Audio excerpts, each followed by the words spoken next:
Okay. Well,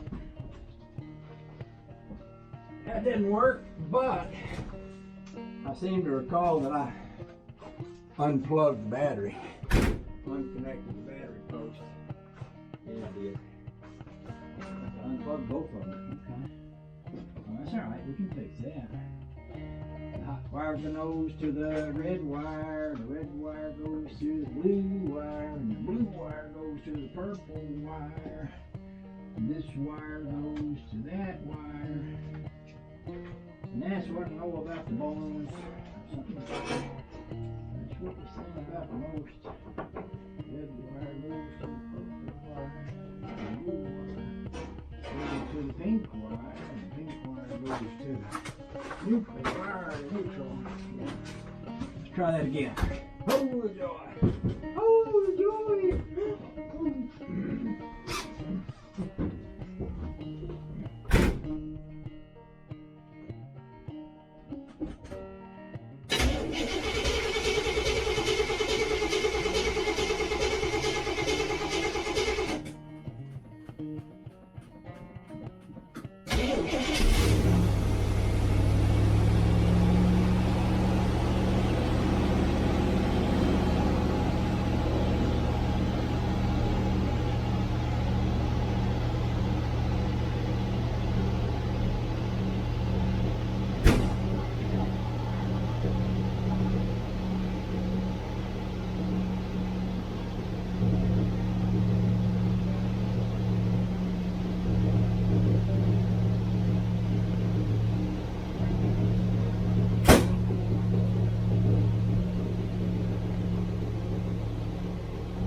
She's a runner, y'all. She's a runner.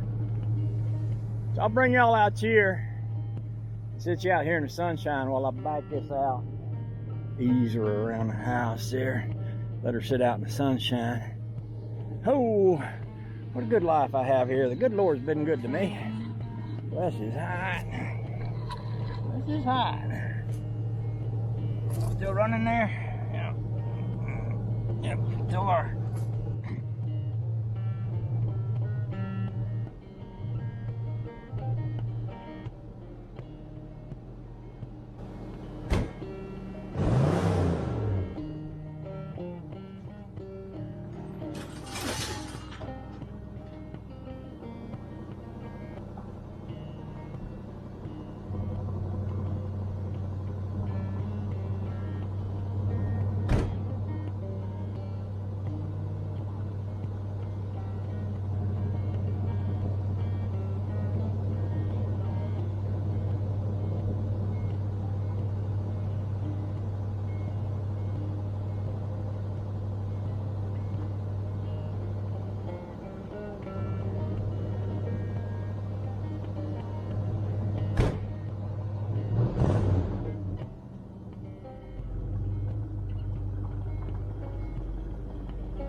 So y'all might have heard a thunderous crash as I was backing out of the garage. Well, I'll tell you what happened. And of course, this is once again me exposing myself to y'all. Not literally, I'm not taking off my clothes or anything, but I'm exposing myself to you so that you can see my inadequateness.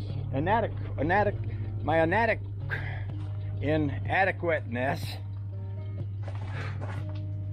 way you can feel better about your own. But what happened is I had a battery tender plugged into the battery, and it was plugged into that wire.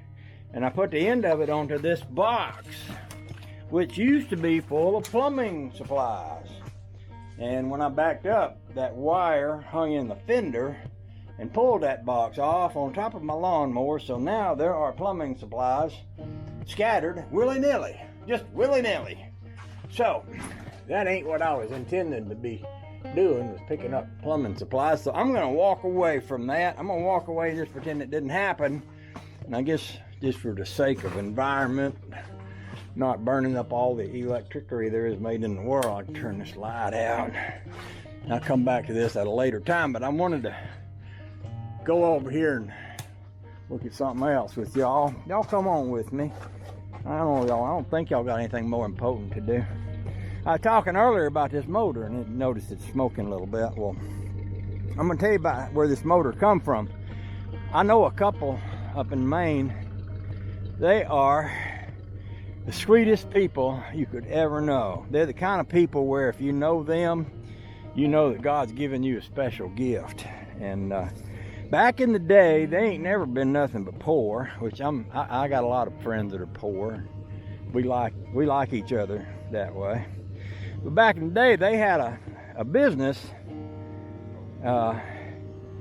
Actually, they had I should start from the beginning. This friend of mine's dad had died.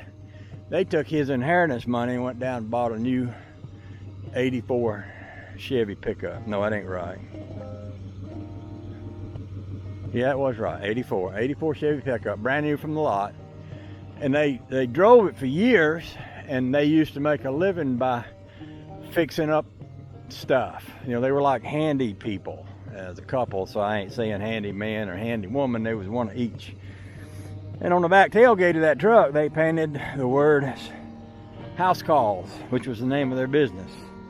So that truck was a big old Chevy, 3/4 ton, 4-speed, with a big shifter in the floor, with this 350 Canadian engine in it that you hear running right here right now.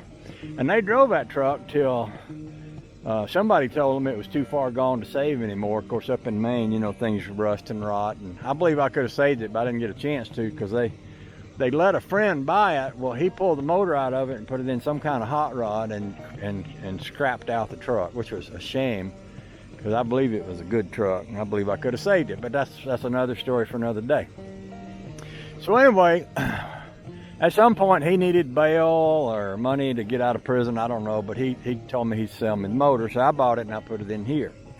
And you notice it smokes a little bit, but this engine has done wore out one truck and then put in somebody's hot rod and wore it out, and then been put in here, and I'm still wearing it out. So you might notice it smokes a little bit, and it looks like it's stuttering a little bit. I noticed it had a loose wire when I lifted the hood a while ago, but I believe this wire hooks to this wire, which hooks to the temperature gauge, and I believe I can fix that. I can, if I can lay y'all down here and not have you jump off a fender and commit suicide down in the motor compartment, I believe I can reach my finger over in there. See if I can do this without killing anybody. I don't want to hurt nobody. So I can reach my finger. Y'all don't jump off the fender now, because that gravel hurts. And I think I can just sort of stick this back into that in order to get that temperature gauge working. Not that I need it working. I'm pretty sure if this got hot enough for me to need to know, I'd recognize it by the steam smoke rising out of the hood. But we're going to stick that together just for now. And we're going to let it go because she's a runner. I did notice some fire jumping out of this while ago. These ain't real tight here. They just finger tight. But if that's enough, that's enough. You know what I mean? So, let's make sure all the little pieces and parts are working.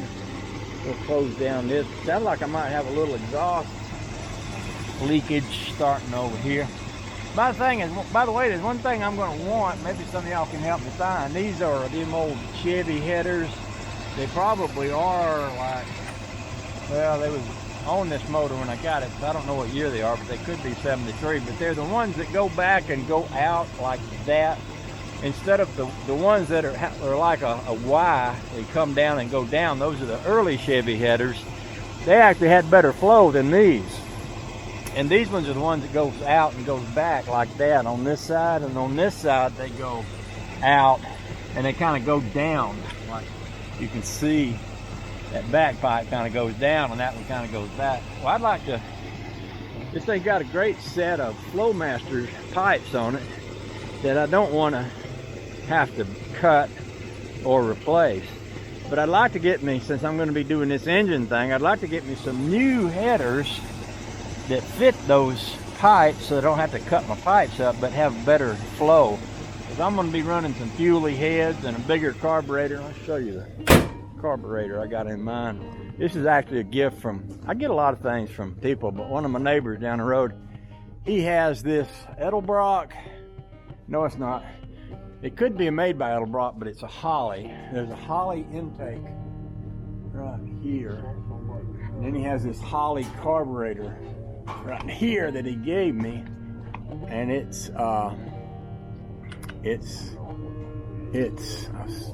is a dual line, meaning there's a line here and a line here. So this is an old dual line Holley and a Holley intake. And I've got a set of valve covers, not these ones. This is a Pro Stock, and the ones that are on there are Mickey Thompson, which any of y'all that know your hot rod history know about Mickey Thompson. If you don't, you ought to look him up and read about him. He's a very interesting guy that died in a horrible way. But I've also got a set of Holley valve covers that are finned aluminum, similar to, but not exactly like these. These are rounded off, and the ones I've got over here are square, and the Hollies are square. But Todd was talking about he was going to put that intake and that carburetor in those valve covers, because back in the day, the Holley had a deal where you could buy the package. You could buy the carburetor, the intake, and the valve covers all in one pop. It cost a lot of money. Poke that on top of your Chevy motor and make it faster. That was the plan. And I might go with that. I like the Mickey Thompsons. I loved having, you know, some connection to the story of all that. But I also kind of like the Holley thing. So I just want to tell you that. I think there was some point to all my chatter here. I'm pretty sure there was something I was getting at, something I was going to say, but I can't remember what it was now. So, okay. I guess I'll go back in here and see if its temperature gauge has moved any since I've reconnected the wire.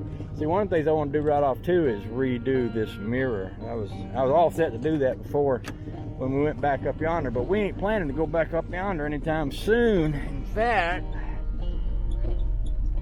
don't see no movement so far. I don't like these electrical gauges. I like the ones that have the big piece of copper wire that goes directly into the manifold, and that's one reason for not using this manifold, because Josh had this one and he's had some trouble getting it to plumb right because there's a few strips. There's a few places where the screws are stripped. I think that one's in a lot better shape. So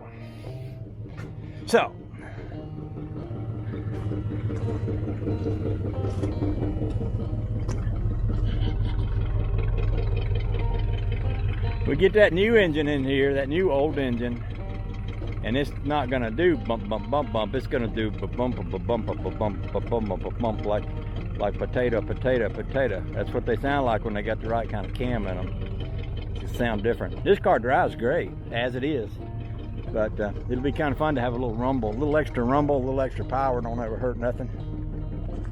I need to take that door panel off too. I'll do that when I'm redoing that other thing and remount it.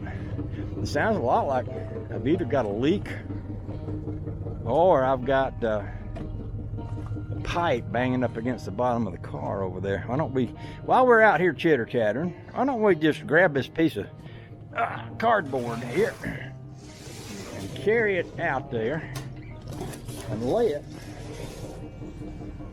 down and lay our body on top of it and see if we can bump it's coming from. I didn't bring a flashlight, but I might need to go get me one here in a little bit. But we can just do a little look-see. Just a little look-see here.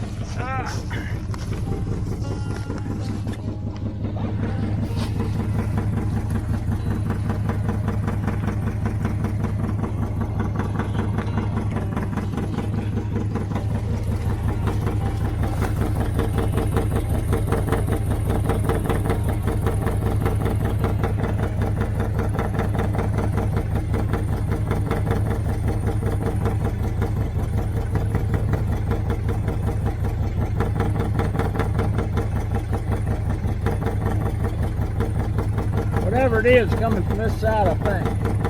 But I can make it stop when I do that. I'm guessing it's probably touching a piece of metal somewhere. We can deal with that when the time comes. Okay? Okay.